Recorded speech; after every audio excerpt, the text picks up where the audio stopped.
All right, I know I might have rubbed some people the wrong way on the last Eagles loss, right? Against the Broncos, and people in the comments was kind of, they was feeling some kind of way.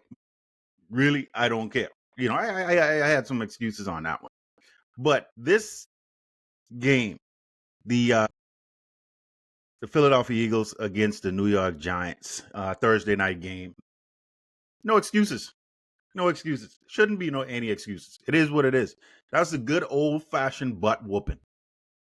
Yeah, when at least for me, when your grandma tell you go outside and get the switch off the tree, and then she bring you inside, take all the leaves off that, and then give you a good old fashioned butt whooping.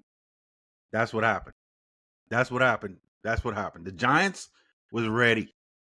The Eagles was not ready. I don't care about no injuries. I don't care about no offensive line. I don't care about no nothing.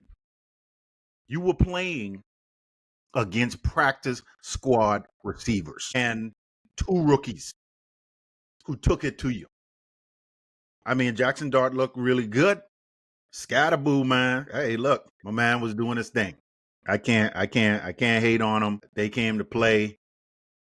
Eagles did not come to play, and they just got a good old fashioned butt whooping. So there you have it, man. I mean, I can't say anything. That's all I got. Well, Lynx, I got to give you credit. Coming into the season, right? You did predict that there'd be a rookie running back, coming in that no one would really take note of outside of Ashton Chantee, and he would be the one to kind of take the league by storm. And I mean, this kid, man, he came in and he's doing this thing. What, 3 touchdowns? 3 touchdowns. 3 touchdowns, right? So, and the energy that he brings to that team. Now, a couple of things with Dart. I had him pegged as a first round a quarterback coming out of this past draft, and he's looking like every bit of it. He's coming in, and I think he is single-handedly saving Daboll's job by himself.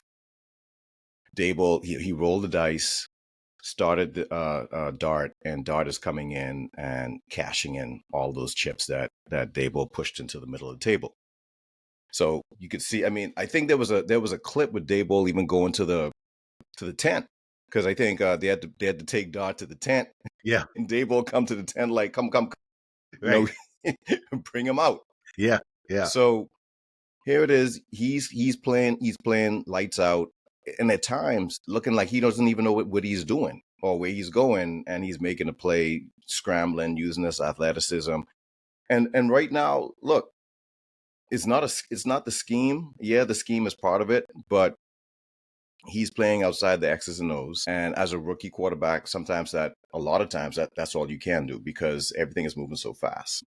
I'm not gonna lie, this is kind of what I thought JJ McCarthy would have been doing, to be honest with you, to this type of this style of play. But that game, it shocked me. It did surprise me, even though I did predict the Giants to win. I didn't think it would have been in such a fashion. I thought it would have been a lot closer than that. I'll say this: Eagles in trouble, because, as I said before, I don't think Sirianni is that good of a coach. He is the benefactor of a great GM, an offense, a great players on both sides of the ball, an awesome organization altogether, and he's average. He's average at best. That series where y'all ran 4 consecutive tush pushes to get the touchdown at the end of the end of the first half, I thought that was disgusting. And I texted you. I'm like, this that's not football. But that's all Sirianni brings. That's it. There's no ingenuity. There's nothing that he brings that helps the style to expand outside of just that one play. You even have Landon Dickinson, talking about we're too predictable. Your own offensive lineman is indicting the coaches, saying people know when we're going to run, they know when we're going to pass. And then you have the analysts breaking it down when Saquon Barkley is lined up parallel to Hurts, it's a run. When he's off, it's a pass because he's looking to pass protect. And over 90% of your plays are in shotgun. Come on, man. Come on. So something has to change. I don't know who's going to save Sirianni this time. This is the third time now. This is the third season now where something is going off the rails and someone outside of him has to step in to save the season. I want to see who's going to be now.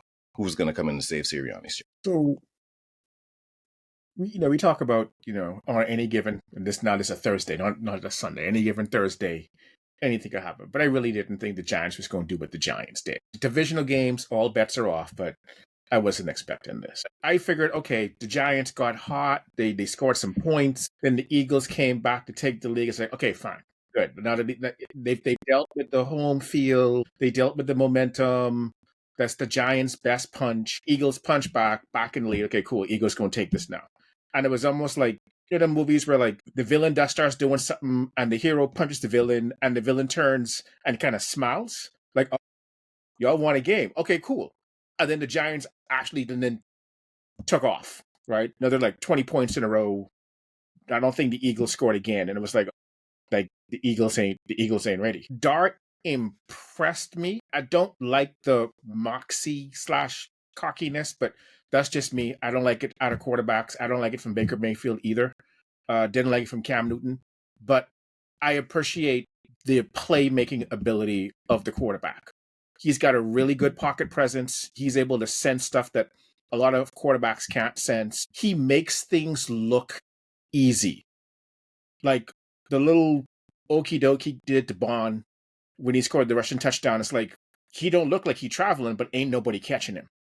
And then he's throwing passes that look like they're all like they could almost be intercepted if it was only a half second later, but they're never a half second late. Like everything is just in time for the receivers to make plays after the catch. He avoids the rush, doesn't look startled, doesn't look flustered. And then, Scadaboo, I didn't think Scadaboo was going to be as effective as he is because he's a physical type running back, but he's not big. And that works in college, but that typically doesn't work in the pros. Now, he's not trying to be all shifty and dainty like Ron Dane was, right? Like, he's looking to punish people. But the energy and the enthusiasm he has makes that team go from that standpoint, right? So, yeah, I don't know if they're going to get another 2 weeks out of this or this is the Giants turn the corner. This is one of the better games I've seen where offense, defense, and special teams were doing stuff. And the Eagles just seem to be out of sorts, B to B minus effort when the other team is doing an A effort and just didn't seem to be able to step their game up. Now, we talked about how winning is a great deodorant, and you've lost 2 games in a row now. And so now the question is, how do you rally together and right the ship? Because you've got now, 10 days to deal with this. And if I'm not mistaken, you guys are playing the Vikings next week. So we're going to see how that goes too. So anyway, just saying. Links, real quick, because I know you're about to jump into, right? But I do also want to call out, they interviewed A.J. Brown after the game. Mm-hmm. Yeah. Okay. And of course, everybody wants to know, especially after this loss, right? You said, you all the leaders, Saquon and Jalen Hurts, you got together and had that leaders only meeting. Give me 1 sec. Yeah. So after the game, they interviewed A.J. Brown and they asked him about the meeting that Jalen Hurts and Saquon Barkley got together. And you guys met and tried to get back on the same page before the game. A.J. Brown's response was meeting. Right? He doesn't know anything about a meeting. Now, I don't know if that was tongue in cheek, if he was just, messing around with the media, but regardless, it don't look good. It doesn't look good. If they had a meeting, if they didn't have the meeting, it seems as if he's just not on the same page with everybody. And the silence is palpable. Like his silence is loud. And it's not that I don't think he's trying his best not to be a distraction. And this is why I said with Sirianni, this is why a good coach sees this and mitigates it. He doesn't leave it to the players. He doesn't let the players talk for the team. He talks. I'm not hearing him. I'm not hearing anything from him about what he's doing to get the team back on the same page, what he's doing to make sure he's going to right the ship, what he's doing to get his leaders focused and steered back into the right direction. I don't see it. I don't hear it. And that's why I think this thing could possibly spiral out of control sooner rather than later. I know we're just a quarter in. I get it. And I get you guys have been through this before. But like I said, it's always been somebody else either losing a job or last year, Saquon Barkley coming in and getting everybody on the right track. I don't know how that's going to work out this season. Yeah. I with AJ, this is with him saying those comments. It was tongue in cheek. He just didn't want to go into it because he knows that the reporters were going to ask him about it and go into it. But really, for me, when I saw that, I say, AJ, all you got to do is say, hey, guys, I don't want to talk about it. That's simple. And then that would have been that. But he goes into, what meeting and all that stuff like that. But I could tell he was kind of tongue in cheek, like, I'm not even going to go into this. That's what he's saying, because he say, if I do say, oh yeah, we met, then the next thing is going to be what y'all talk about, et cetera, et cetera, et cetera. So I if it were me, I just would have said, guys, look, that's private. We don't need to talk about that. Let's move to the next question. That's it. That's how I would have handled it. But AJ Brown is different, man. That's how he handling things. Here's one. This is what I was afraid of. This eerily reminds me of 2023 when Brian Johnson, a rookie offensive coordinator, was there and did not know how to call plays, didn't know how to scheme offenses, didn't know how to get people open in zone or man when defenses switch things up. Now you got to switch things up and don't keep the same. If they playing you man in the first half, then they switch to zone. Now you got to switch up those schemes to try and get guys open in from a zone defense standpoint. And he didn't know how to do it. And Sirianni should have learned. He should have learned. Thank you. You brought in Kellen. What had to happen in 2023? You had to fire these guys. Halfway through the season, you brought in another offensive coordinator in that 2023 season, and it was worse. And so then you had to fire both of these guys, and then you brought in Kellen Moore, someone who is a seasoned veteran play caller in the NFL, knows how to make adjustments, knows how to call plays in the NFL, knows how to scheme up different things. He just had to learn who the Eagles were in that first couple games, and then boom, we off to the races. Let's get this thing going. Now we're back to the same issue with Kevin Patullo. Never called plays in the NFL. Yeah, he's been around the Eagles, but it's different. If you have not had the experience of scheming things up and getting guys open and knowing how to play that chess game, this is going to be a disaster. And that was my fear. And it's coming true, and I see it happening. And I'll tell you the truth, I don't know if this gets fixed. I just think this is going to be one of those years where I think we probably do make the playoffs, but it's going to be a quick exit. I don't see anything happening. It'll be a miraculous event for the Eagles to turn around and because look at it, the first couple games, should have been the most toughest games. You win those games. Now you playing the Giants, right? And you get manhandled, you get mauled. And so I don't expect anything to happen. And then from a defensive standpoint, two players never need to be in touch an NFL field again. That's Adoree Jackson and that is Keely Ringo. They never, ever need to be on an NFL football field again. Because them dudes can't cover nobody. I'm talking about it was horrible. It was horrible. When Quinyon Mitchell went out the game, I was like, it's a done deal. It's over. It's over. And then I don't want to exclude Jalen Hurts from this. That was a bad pass. The guy is going on a 8-yard out. Why are you going to throw the ball on the inside shoulder, my guy? Why are you going to do that? Throw it to the outside shoulder. If you throw that to the outside shoulder, that doesn't happen. You throw it, and then when you look behind that, A.J. Brown is streaking right behind him, who was the first option wide open in the end zone, wide open. So don't exclude Jalen Hurts from this.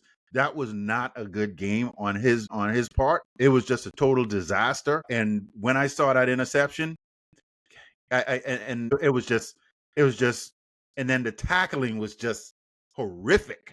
It was horrific, all the way down. They didn't come to play, and so I don't know how this gets corrected.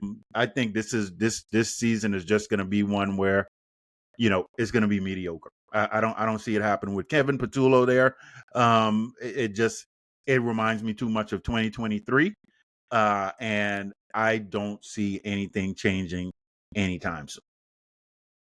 So yeah, I just can't help but think what would a really good offensive minded coach do with Howie, having Howie as a GM with that team? That would be something it would dangerous. be crazy. Yeah, it'd be crazy. I mean, think about it. You put your boy there, right?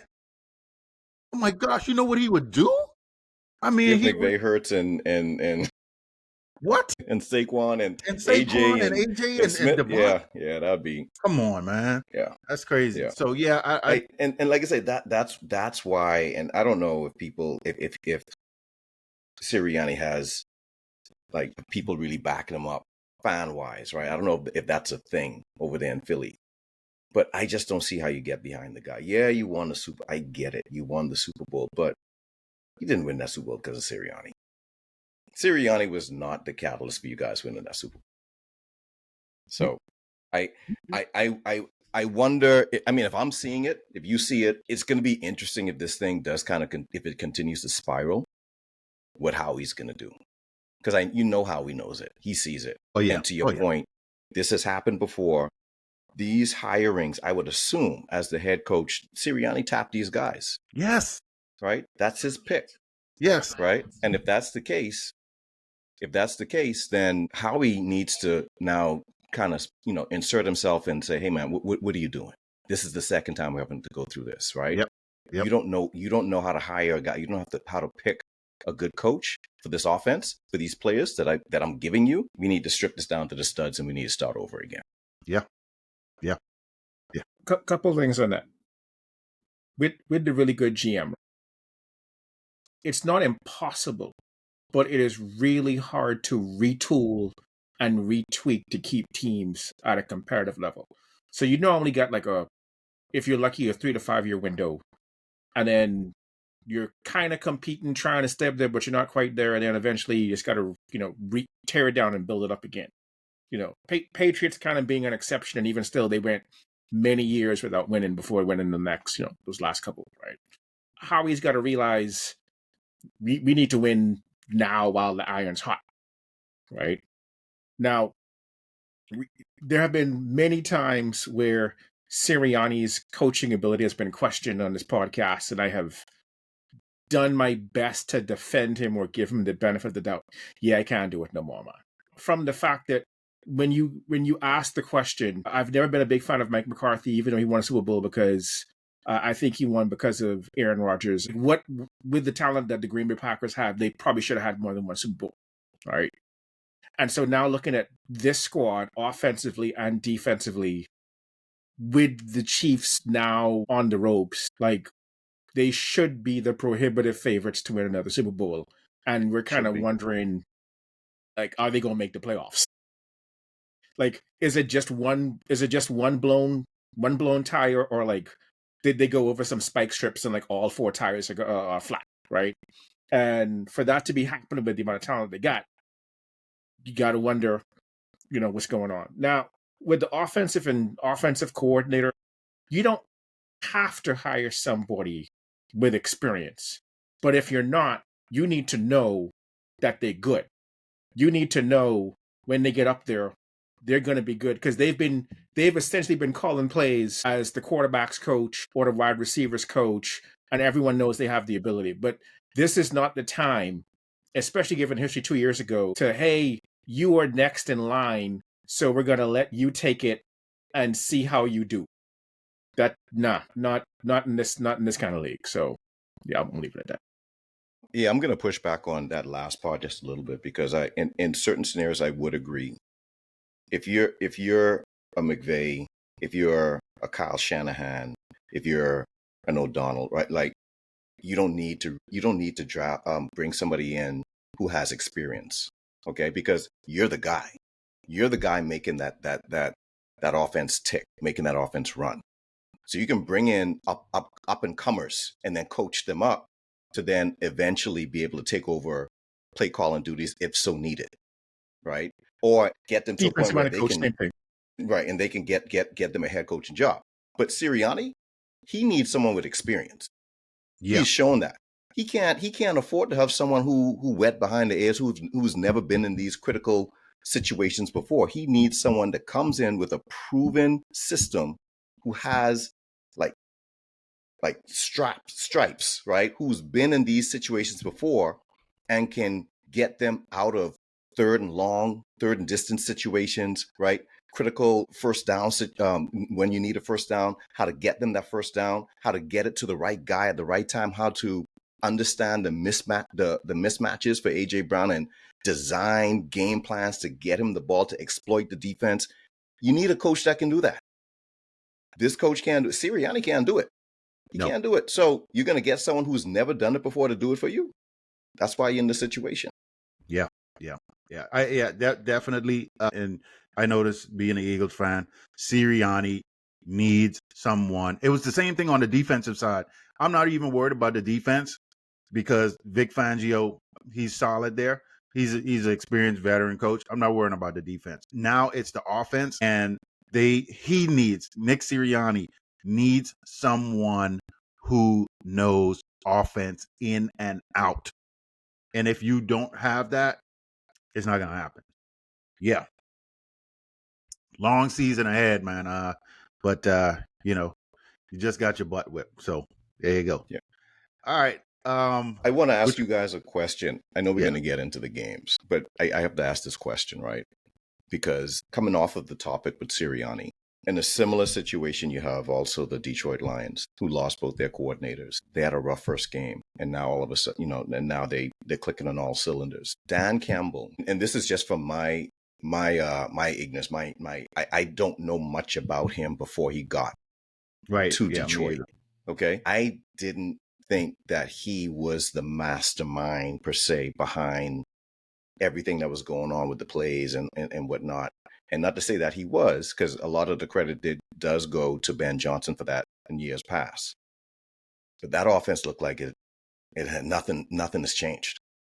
So this is just me asking both of you, do you have any insights on Dan Campbell and as to why that offense is like picking up right where it left off from when Ben was there? I think Dan Campbell is a smart guy. And I think what he did, him knowing that Ben Johnson was going to leave, right? He knew Ben Johnson was going to leave. He knew Ben Johnson was going to get a head coaching job. He knew Aaron Glenn was going to leave and get a head coaching job. What he did, this is just my assumption. This is just what I think. What he did was he made sure that before these guys left, he knew the ins and outs. He knew what the offense was. He knew, hey, if in order for us to continue this, I need to keep either elements of this or I need to keep whatever, however he did it. I don't know how but he put in place. He was like, okay, I need to have this because this is how our team operates. I don't know that Nick Sirianni did that with Kellen Moore. I don't think Nick Sirianni said, Kellen, before you leave, my man, I need to know everything was going on here and just in case so we could recreate this. I think what Nick Sirianni did was, I know what to do, and I could figure this out with Kellen have, and then Kevin Patullo, he's going to throw in some wrinkles. He's been around me for a long time. We'll figure it out. That's what I think Nick Sirianni did. But I think Dan Campbell actually said, you know what? I may not be the master at this. I'm more of a defensive guy. So what I'm going to do is I'm going to make sure I got Ben Johnson's system down pat. He got a blueprint, whatever it is that he got. And he was like, we running this. In the first week, the guy might have said, the offensive coordinator might have said, let me run with what I got. And then after that, he was like, no, we going here. I already documented this. This is what we doing this out. And I think that, in my opinion, that's what I think happened with Dan Campbell. Just a smart guy. The guy, Gotcha. the guy played tight end, right?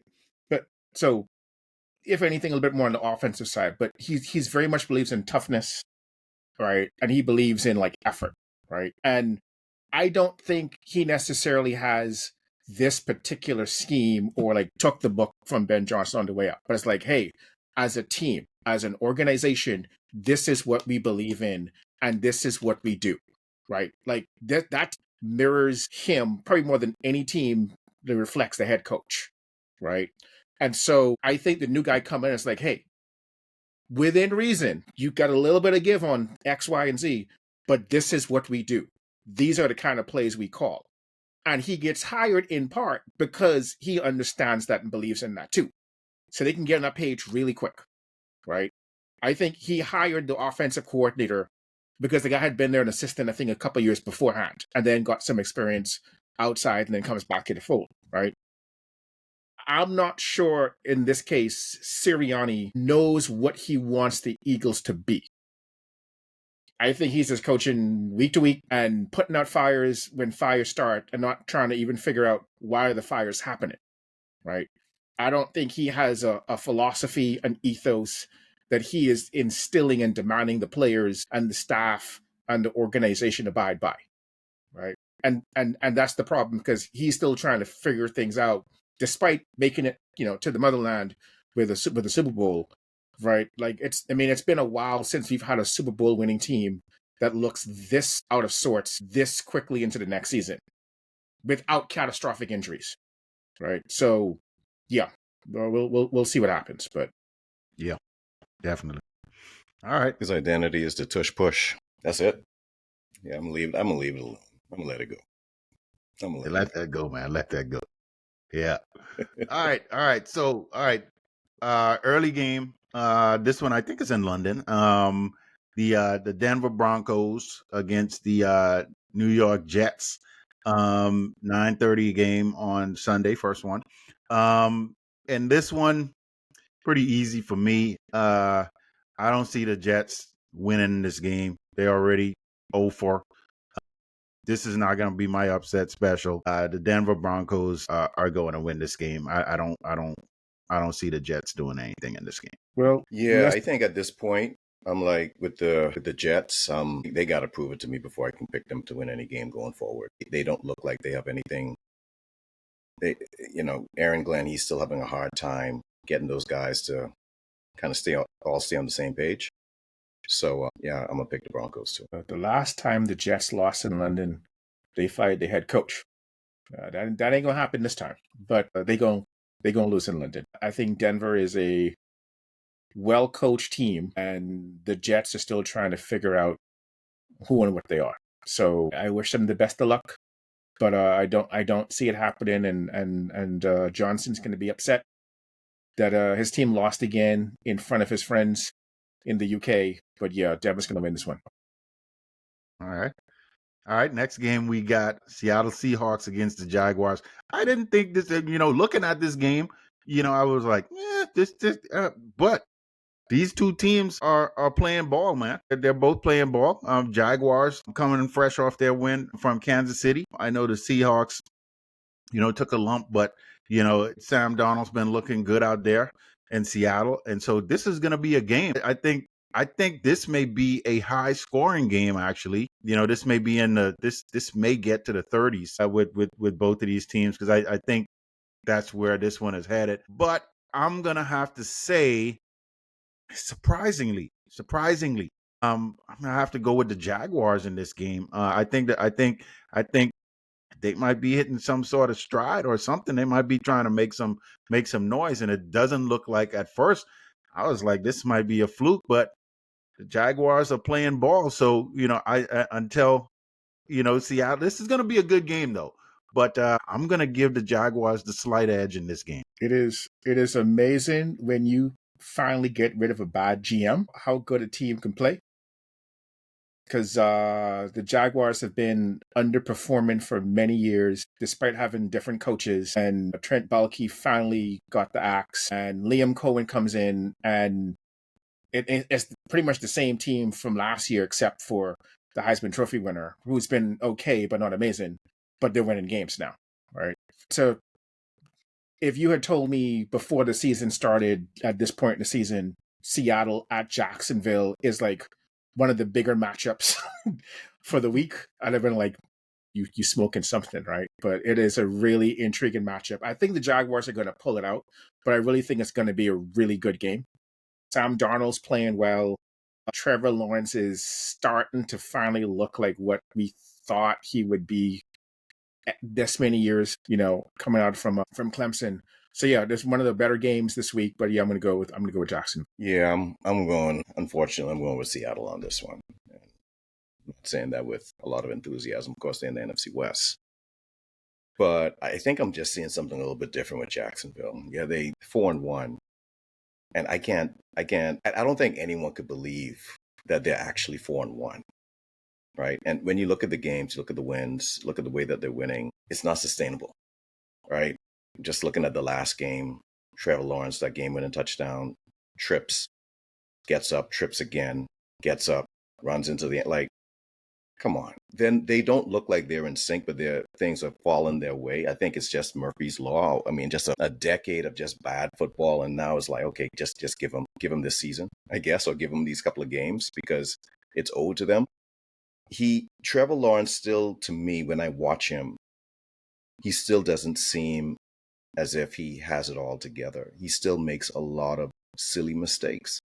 I sat down and I watched that whole game, and he's missing guys. He's, he's not as accurate with guys who are open. There's some miscues with his throws.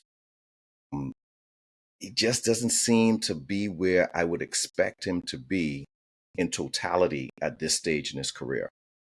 So looking at Seattle, Darnold looks like he has a little bit better command of the position to me than Trevor Lawrence. And I think that Seattle offense is more high octane right now than the Jaguars offense is right now. So I think the Jaguars are going to pull this game out. But I don't think it's going to be close, to be honest with you. I think they're going to blow them out. Sorry.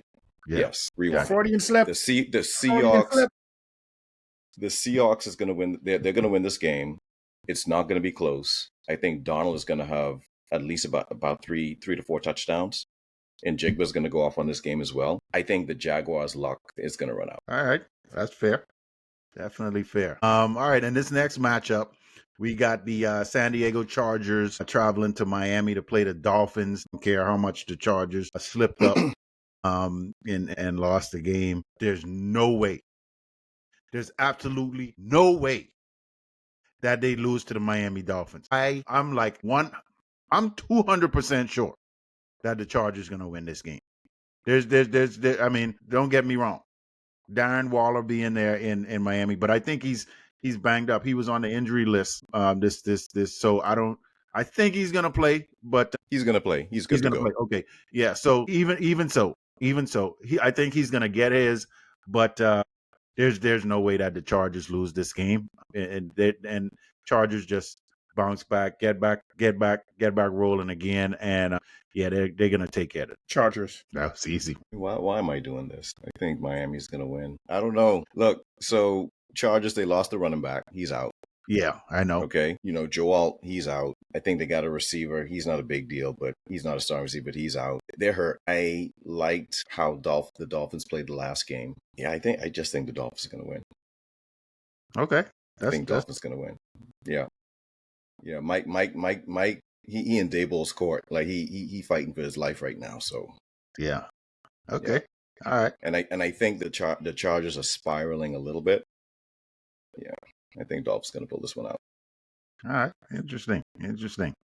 All right. Next game I got Lee, your Rams. I'm going to let you go out first on this one. Your Rams against the Baltimore Ravens. Your guys traveling to Baltimore to play the Ravens. What you got? Yeah, man. I mean, the Rams, they playing a beaten and battered Baltimore team. The quarterback is out. They got, a couple of other key players that are out. The defense is all dinged up. I mean, this is just ripe for the picking. We should be able to come in there and just, this should be an easy win for us. Wait, hold on. That was last week. That was last week too. Almost the same. That was the same scenario, right? Same Quarterback was scenario. out. Yeah, Key players 49. was out, right? Same thing. And we lost that game, right? Yeah. Yeah. It's not gonna happen again. Rams gonna pull this one out. No brainer. What you got, Doc? No, man. So Cooper Rush is starting again for Baltimore, and he's an adequate backup, right? But when he played for the Cowboys, whenever he would go up against the Eagles, and the Eagles with a great defense, he couldn't make game-changing plays. So like the Cowboys would win games as long as it wasn't going up against the Eagles, because when he goes up against a good defense and he's got to make superhuman throws, that Cooper Rush doesn't make superhuman throws. The Rams got a really good defense, so I don't see the banged up Baltimore Ravens with Cooper Rush competing with the Rams. And it is weird to think of Baltimore going 1-5, but I think when it's all said and done, Baltimore is going to be 1-5. Lightning don't strike twice. Not in the same place. And I don't see the Rams losing to a battered, beat up team. Lamar Jackson not playing. I mean, it don't even compute. And the Ravens are overrated. They're overrated. And, with all the injuries, they were overrated with Lamar Jackson. He was playing at an MVP level, but he can't do it all. That's why he pulled his hamstring. He can't do it all, man. He trying to throw the ball, catch the ball, do everything, run, do everything. Derrick Henry fumbling the ball. He can't do it all. So yeah, without Lamar, and even if Lamar was there, I think they still was going to lose. So I got your Rams on this one, Lee. If we lose this game, and I say this with all humility, right? But if we lose this game, then just the season is a wash. We don't deserve nothing. Right? So we need to go in there and we need to handle business. Yeah. Point blank, end of story. Especially coming off of that loss from last week. If the Rams don't come into this game and exercise their dominance in this game and win it, I mean, just flat out win it. I don't want a lucky win. I don't want the ball to fall our way. I don't want a lucky field goal. We should come out here and just win this game from start to finish. If that doesn't happen, then I don't really have much hope for us for this season. Yeah. I feel you. I definitely feel you on that one. All right. Next game, we got the Arizona Cardinals. Kyler Murray going up against Danny Dimes in Indianapolis with the Colts. And this one is easy for me. I'm going with the Colts. This just easy. I don't even have to say anything else. I don't believe in the Arizona Cardinals. They just do helter-skelter for me. And they ride and die with Kyler Murray, depending on how he plays. And Danny Dimes got them. I'm going with the Colts. And I know Kyler Murray's got an injury. I think he's questionable. He's likely to play, I think. But regardless, Arizona always seems to not quite know what they're doing.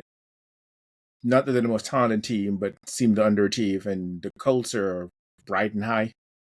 I think the Colts are going to keep on doing what they're doing, and I think the Colts are going to beat Arizona. Yeah, I don't care if Kyler Murray was playing. If he was healthy, he could have been 3 inches taller. They're still going to lose, right? They're still going to lose. I never thought I would see the day when I would pick a team because Daniel Jones is the quarterback, right? Danny Dimes is he's playing at a level right now where I'm like, yeah, he's the tipping point to where I think that's the reason why they're going to win. And on the Kyler Murray side, on the Arizona side, he's too helter-skelter. Like, he's not, I mean, his whole career has been that way. And you would think that by this stage in his career, he would be more steady. He worse than Trevor Lawrence. So, yeah, I think Colts are going to win this one easy. Yeah, definitely. All right, next game, we got the Dallas Cowboys traveling to Carolina to play the Carolina Panthers. I hate to say this, man. I just got it's just disgusting in my mouth. That's the taste.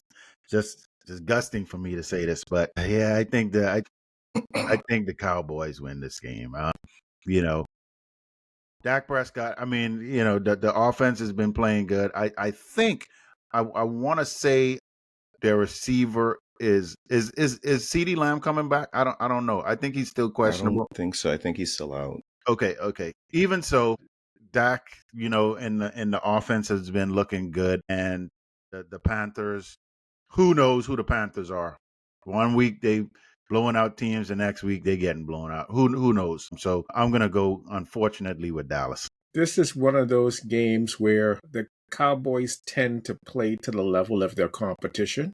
So I think this is going to be a lot closer than folks would think. But I do think Dallas is going to end up pulling this one out. I think they're able to run the ball, even though they don't have CeeDee Lamb. Pickens is making amazing plays. Ferguson's playing well at tight end. The defense, at least last week, wasn't letting people just run all over the place. The defense is a little bit more sustained than the Swiss cheese they've kind of been earlier in the year. And even though Carolina's trying to play a little bit better, I just don't see them keeping up with the balanced scoring attack that the Cowboys have on offense. So I think the Cowboys are going to win this, but it's going to be closer than people would expect it to be. Rico Dowdle ran for 200 yards last week. He comes back home. Try to execute some revenge on his old team, right? Yeah, that ain't gonna work. That ain't gonna work. Yeah, that ain't gonna work. Yeah, Cowboy is gonna stomp a mud hole in these guys, man. I think Cowboy's gonna win. Yeah. Dowdle might have a good game, but this ain't the Swiss cheese Dolphins defense he's playing against. And remember now, this team got rid of Micah Parsons so that they could stop the run. Right? Yeah. So Yeah. let's see. Yeah. We will see. We will see. Hey, let's see if the Panthers could get through this. Hey, for me, asterisk, Dallas lose. That's that. But I still pick. I still pick them to win. But I got a little Lynx. I asterisk. think you have a perfect prediction every time you pick the Cowboys to win. I think they always win. They always win. You Yeah. know what? I might have to flip my prediction, man. I'll keep it as is for right now. I'll keep it as is. It's all good. It's all good. Let's see what happens. Yeah, let's see. All right, so we got the New England Patriots playing the Saints. The Saints got their first win for Kellen Moore. Picked up their first one against the Giants. But anyway, Patriots. I don't even have anything else to say with this. Patriots. Yeah. Saints got their first win. New England impressed me last week with that win against the Bills. Mm-hmm. I have to take them as a legitimate team, playoff caliber team. I don't think the Saints are there yet. Hopefully, Kellen Moore with some time gives the Saints something, but the Saints aren't the same league as the Patriots right now. So I'm going with the Patriots. I think it's going to be by more than 7 points. I think the Patriots are going to do what they should against the Saints. Yeah, I think Drake May is better than Spencer Rattler. So I think Patriots are going to probably pull this one out. It's going to be by the skin of their teeth. I understand they won that big game against the Bills, but that was a division game, and those games can tend to be. I mean, we just saw what happened yesterday and even last week, right? So I don't count that when judging these types of games. Call it interconference games. So I think who's at home for this one? Saints at home. Saints at home. Would it be an upset to pick the Saints? Yeah. I know they have I mean, they only got one win, and I understand, and Patriots got 3, but when you look at the teams aren't that much. Hey, Lee, for what it's worth, the spread is 3.5. So, gotcha. It's gotcha. Barely get upset, barely, right? Because you get 3 points to being at home. I'm gonna go Saints.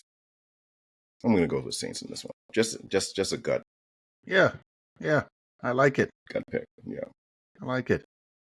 All right. In this next one, you got the Cleveland Browns against the Pittsburgh Steelers. Shedeur Sanders is QB2, man. QB2. It's official. Shedeur Sanders. Yeah. All right. Going up against the old man. You know what? Dylan Gabriel is going to win the game. Dylan Gabriel and the Cleveland Browns are going to win this game. This is a division game too. So look, I know people think right now the Steelers been looking good. Yeah, they've been looking good. But I think Dylan Gabriel got something for them. And the defense with the Cleveland Browns are gonna really they're gonna step up and continue to play like how they've been playing. They're gonna put old man under duress. Under duress. He's really gonna feel his age in this game. And the Cleveland Browns are going to walk out of here victorious. And it's gonna be a big win for them. And it's about time. You know, the Steelers always do this. The Steelers always do this. The Steelers look good for a little bit, but then in these division games and stuff like that, they, you know, when you think they're going to win and they should win, they lose. So I'm going with the Cleveland Browns. Dylan Gabriel's going to have a big game, and the defense is going to come. They're going to make old man Aaron Rodgers really, really feel his age. And boy, and let me tell you, boy, I'm going to enjoy it because I can't wait to see this one. I think I'm going to watch this game because I want to see exactly what old man does. Cleveland Browns. So, divisional games, all bets are off. These two teams know each other really well. You know, I think there's now 1 week of tape on Dylan Gabriel. And I'm thinking of the whole Jackson Dart thing. His second game wasn't nearly as good as his first. It's going to be a lower scoring game, but I think the Steelers are going to win this game at home. I think the terrible towels are going to be enough. The old man's going to feel his age come Monday morning, but I think Aaron Rodgers and the Pittsburgh Steelers are going to end up winning this game against the Cleveland Browns. Yeah, I got the Steelers too. Links, you asked what the old man going to do? The old man ain't going to hold that ball for more than 2 seconds. That ball coming out quick. They're not going to get to him. They're not going to get to him. He's going to, 2 seconds, that ball is going to be out of his hands. Myles Garrett isn't going to touch him. Right? I think Steelers defense, they've been playing some good ball lately. I think Watts, he's gonna have his presence felt in this game, rattle Dylan Gabriel a little bit. So I think Steelers gonna pull this one out. All right. Nice. All right. Next one, we got the Tennessee Titans traveling to Las Vegas to play the Raiders. You know, Cam Ward, they got their first win. It was a fluky win. They got it. They pulled it off. They got their first win. It was real fluky how they won that game. However, a win is a win, right? And the Raiders, they got, Ashton Genty. He didn't do much last game, but I think he bounces back, and I think the Raiders are going to just give the Titans a L. The Raiders are at home, and I still don't have that much confidence in the Titans. Like the win just bounced in there. It bounced their way this time. So literally. So yeah, I definitely got to go with the Raiders in this one. I'm gonna go with the Titans on this. I think they're gonna take that momentum, fluky as it was, and go into Las Vegas. Like Cam Ward and what he's trying to do. He's trying to change the culture of that organization. It's a monumental change to try to make. And yeah, I just think that somehow, some way, the Titans are going to end up. It's going to be a close one. This ain't going to be no blow by the Titans. It's going to be a close one. But I think the Titans are going to pull in this one out against the Raiders in Las Vegas. Yeah, I think I'm going to go with the Raiders on this one. I like Cam Ward. We all like him. We think he's going to be a good player. And we all acknowledge the cultural change, the shift that's needed. Not all cultures are created equal. This one is on the really, really, really deep end of the spectrum. So it's going to take a little bit longer for him to change it. But I think he can do it. It's just that it's not, especially off of the win, the way they won last game. Yeah, I don't think that's going to spill over into this one. I think the Raiders are going to eke this one out. Yeah. This next game, I think, is one of the games of the week. We got the San Francisco 49ers traveling to Tampa Bay to play the Buccaneers. This is a good game. This is a really good game. I think both of these teams are 4-1. I want to say. Correct. I think. Yep, they are both 4-1, and the Buccaneers look good. Baker Mayfield is playing at an MVP level. The 49ers, coming off the win against your Rams, Lee. Yeah, they're banged up. They don't have any, much, but hey, this is going to be a good game. But unfortunately for the Niners, Baker Mayfield is going to do it yet again. And so I think Baker Mayfield just continues on his trajectory. They're at home. Their crowd goes wild. It's going to be, I don't know what the weather's going to be, but I think it may be warm. And so, yeah, I got Tampa Bay in this one. I think this is going to be a good game though, regardless. But Lee, who's the 49ers quarterback again? Jones. Yes, Mac Jones. Who? Mac Jones. Yeah. So, yeah, I mean, look, don't get me wrong. Mac Jones, Mac Jones.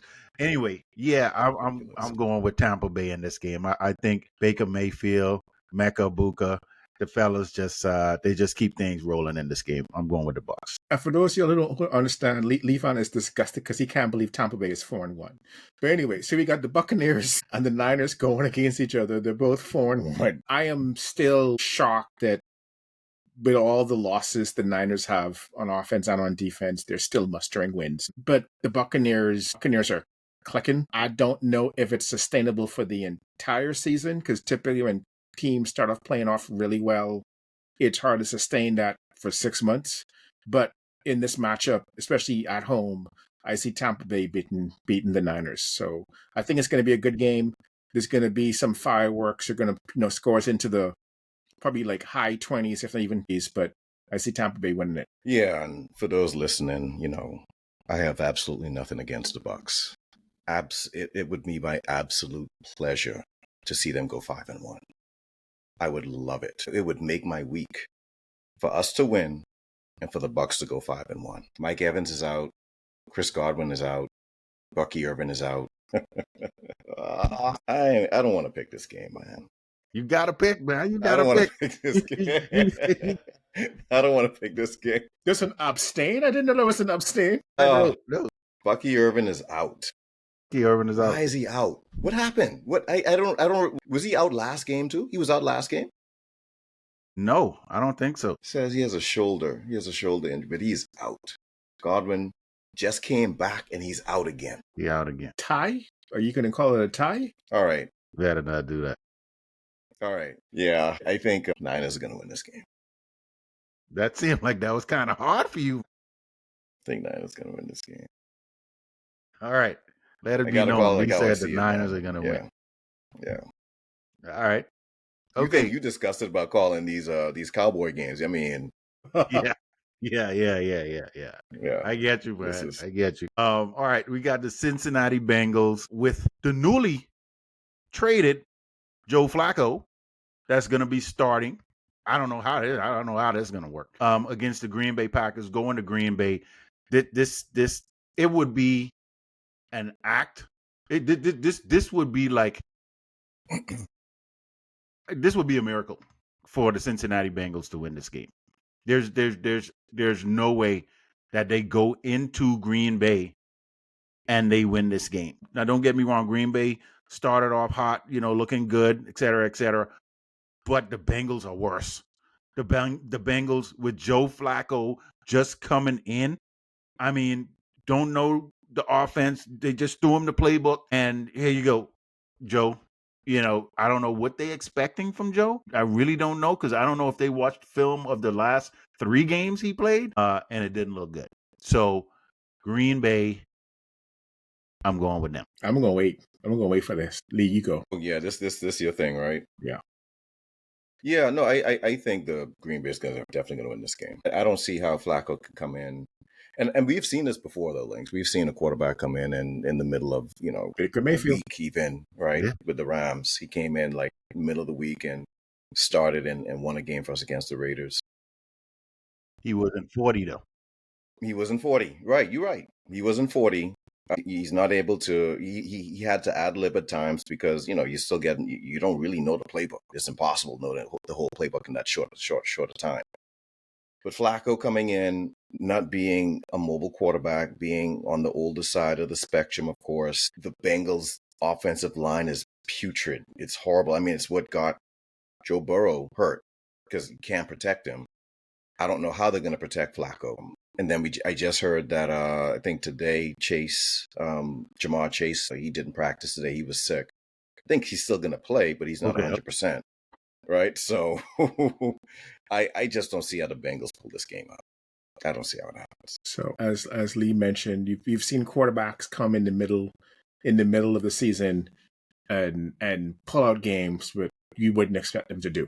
Two, should the 40-year-old win, it'll be the first time I think in the history of the league that a quarterback has beaten a team twice, playing for two separate teams in that season. Because Flacco, as a Packers killer, beat them with the Browns a couple weeks ago, right? So now for Cincinnati, for him to go and beat Green Bay, he would have beat them playing for two different teams in the same season. And I ain't gonna lie to y'all, as a Minnesota Vikings fan, nothing would thrill me more than to know the 40-year-old Joe Flacco beat the Packers twice in the same season, two different teams, Browns and Bengals, and that the Packers lost at home to the Bengals with no defense and Joe Flacco coming in. So because of that, I'm going with the Bengals. I'm picking the Bengals to win this. And should that happen, with the Vikings being on the bye this week, this will be the sweetest non-win win I can think of in a long time. So here's hoping for the Bengals to beat the Packers. Oh, man. Doc, So let me just get this straight. That's your expert analytic pick, right? Your all of your football knowledge. That's the pick you're gonna go with. You're going with his heart, man. You're going with his heart. No. It's not just that. This season, I think more than any season in recent years, has me believing that all things are possible. Because I've seen a bunch of teams beat a bunch of other teams that shouldn't have. Now, everything should tell me that the Packers should win this game. They are the spread is 13.5 points. In the elimination league thing that I'm in, I think like 40% of people have the Packers winning, and that's why the Packers going to lose. When everything says go that direction, you go the opposite direction. So Bengals got this. All right. Boy, I can't wait for that one. All right. In this next game, this is the Sunday night game because we got two Monday night games. But the Sunday night game is the Detroit Lions traveling to Arrowhead to play the Kansas City Chiefs and Taylor Swift. And I want to say, I look, go Lions, go Lions. I don't see, I saw crybaby Chris Jones just walk in the end zone and allow Trevor Lawrence to just drop down twice, run through two defenders, and dive in the end zone to score a touchdown. Chris Jones, you should be ashamed of yourself.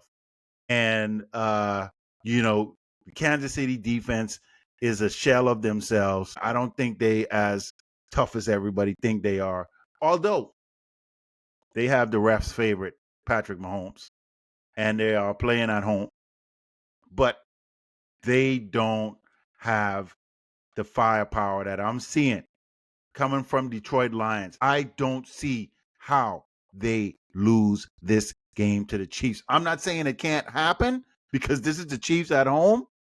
However, logic and actually looking at how these teams are playing right now, I got to go with the Lions. There's no way that I see the Kansas City Chiefs. And boy, it's going to be good when they lose.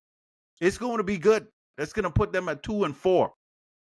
And boy, I would relish it. I would relish it. I think the Lions are going to win this game. And I don't think it's going to be a blowout, but I think the Lions win it handily, maybe by 10 points or so. And they take this one in Arrowhead. This is a tough one because it's Kansas City at home and it's Patrick Mahomes, right? Until they're done, they ain't done. But the Lions are playing well. The Lions as a team, the Lions in terms of their game, it travels. They don't care where they're playing. They're going to do what they do no matter where they are. I think it's going to be a good game. Closer than I would think it would be because if it wasn't, it's just that thing about Kansas City. It's like Freddy Krueger or Jason. Like they just they just don't die. Right. But yeah, I think the Lions are going to pull this one out. I see the Lions going into Kansas City and winning the game. But I don't understand it. The greater than the sum of the parts, somehow Kansas City just seems to just lurk. But yeah, I think Detroit's going to end up beating them at home. Yeah, I think Detroit is the best team in the NFC right now. I don't think it's close. The way everybody else playing, the way that they're clicking on all cylinders. So, I have the utmost respect for them. I think Goff is playing his role really well. He's using his arm talent. They're running the ball on everyone. I don't think the Chiefs are going to be able to stop the run. I don't think they're going to be able to control the line of scrimmage. They're not going to get to Goff.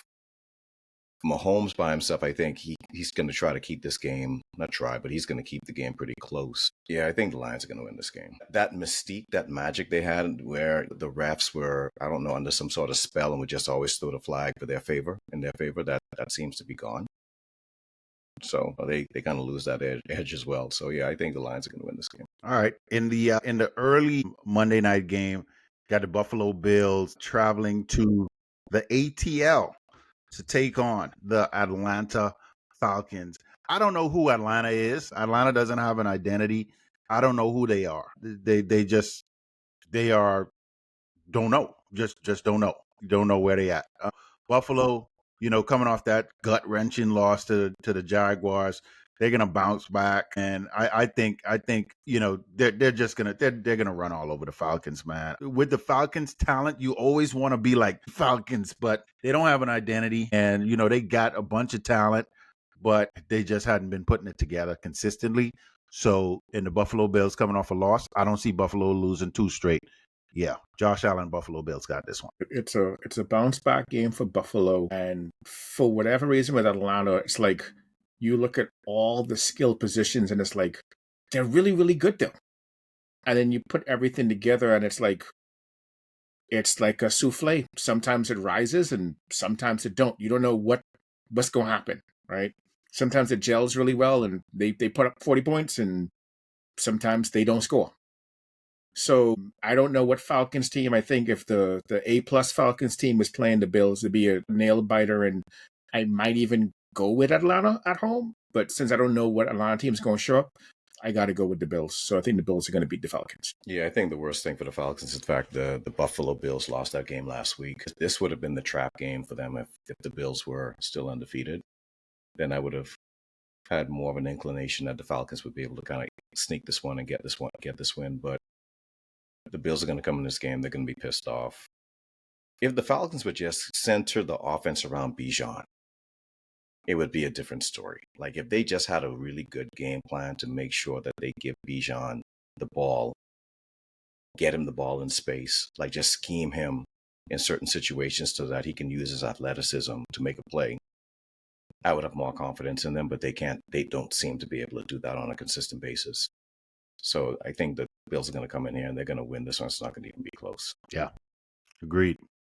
All right, and then the final game on Monday night, we have the Chicago Bears coming in to play Jaden Daniels and the Washington Commanders. In this game, Jaden got back last week, looked really well, looked good, did some good things. I don't think Terry McLaurin is still going to be back, but if he is, even more. But Deebo Samuel looked good with Jaden Daniels last week, and I think that's just going to continue. Chicago just got to keep, just stay consistent.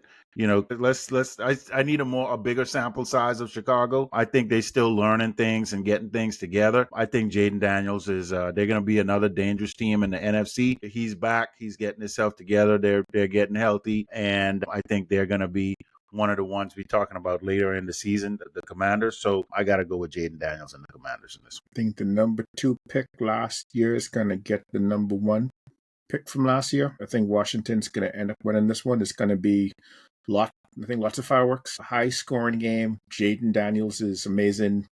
Caleb Williams now with Ben Johnson is amazing. Not that he wasn't last year, but now they actually know what they're doing.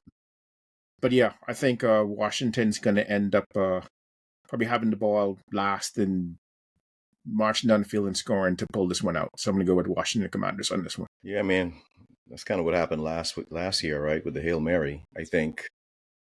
Yeah, right. I think this is sort of like a weird revenge game for Caleb Williams after that Hail Mary play last year. Ben Johnson knowing that, wanting to get his quarterback right. Yeah, I think the Bears are going to pull this one out. All right. Okay. Yeah. I just think I think this game means more to Caleb Williams than it does to Jaden Daniels at this point. Caleb Williams has to prove himself, and he has to prove that he's the number one pick. Jaden Daniels beat him last year, and the way that Jaden Daniels beat him on that miraculous, spectacular play, right? Like, I know that doesn't sit well with him. Ben coming in, and Ben is that type of coach where it's like, hey, you want to get him? I'll help you get him. So I think they're going to really go all out to win this game. So I think the Bears are going to pull this one out. All right. Full slate of games, man.